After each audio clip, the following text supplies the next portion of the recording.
Has quick thinking ever saved your life? When I was 16, my parents went out of town for their anniversary weekend, leaving me home alone for the first time. My older brother Jake was supposed to check on me, but he was away at college. I was actually excited to have the house to myself. Saturday night around 10 p.m., I was in my pajamas watching Netflix when I heard our back door open. I figured it was my brother coming to check on me like he'd promised, so I called out, "Jake, is that you?" No answer. I muted the TV and listened. Footsteps in the kitchen, but they were too quiet, too careful. Jake would have just yelled back or come straight to the living room. These footsteps were deliberately trying to be silent. My heart started pounding.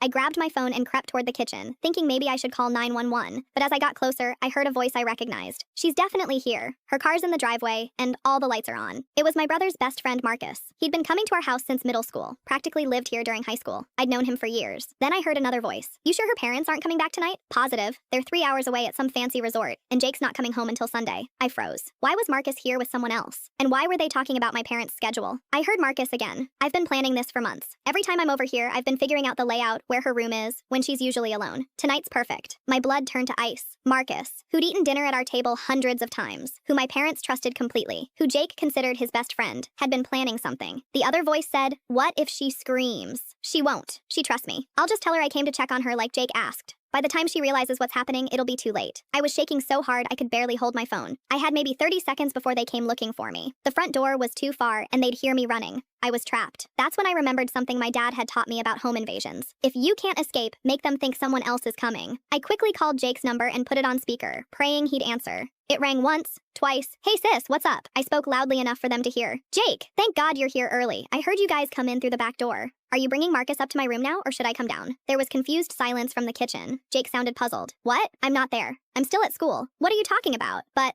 I kept going with my act. "Oh, perfect, yeah. Bring him up. I've been waiting for you guys to get here for the sleepover." I heard frantic whispering from the kitchen. Then Marcus's voice panicked. "Shit, Jake's here? I thought you said he wasn't coming until tomorrow." The other guy, "You said we had all night. Marcus, we need to go. Now." I heard them scrambling toward the back door. Meanwhile, Jake was yelling through the phone. "What the hell is going on? Who's in the house? I'm calling the police." I heard the back door slam and a car speeding away. Jake drove 3 hours that night to get home. When the police arrived, they found that Marcus had disabled our security system using the code he'd watched my parents enter dozens of times. During the investigation, they found photos on his phone, pictures of me sleeping that he'd taken during sleepovers, screenshots of my social media posts about being home alone. He's serving 3 months now, but I still can't sleep when I'm home alone.